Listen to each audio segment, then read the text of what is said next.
खबर शामिल करते हैं साहिवाल से। साहिवाल में मारूफ कालम निगार, तज्जिया निगार और सोशल वर्कर औरिया मकबूल जान ने अजीम दीनी दरसगाह जामिया फरीदिया के मोहतरम शेख अल हदीस किबला डॉक्टर मुफ्ती पीर मोहम्मद मजहर फरीद शाह से खसूसी मुलाकात फरमाई।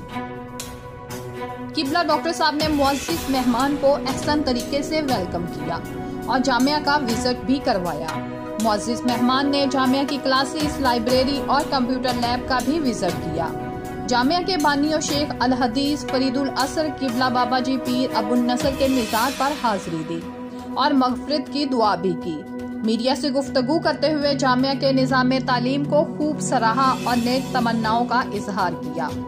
मीडिया से गुफ्तगू करते हुए डॉक्टर मजहर फरीद शाह साहब ने कहा कि इन जैसे मेहमानों की तशरीफ आवरी इस बात का मुंह बोलता सबूत है कि हमारा इदारा अल्हम्दुलिल्लाह एक तहरीक है जिसका मकसद सिर्फ और सिर्फ इश्क़ मुस्तफ़ा सल्लल्लाहु अलैहि वसल्लम के फ़रोग़ और जहालत का खात्मा है।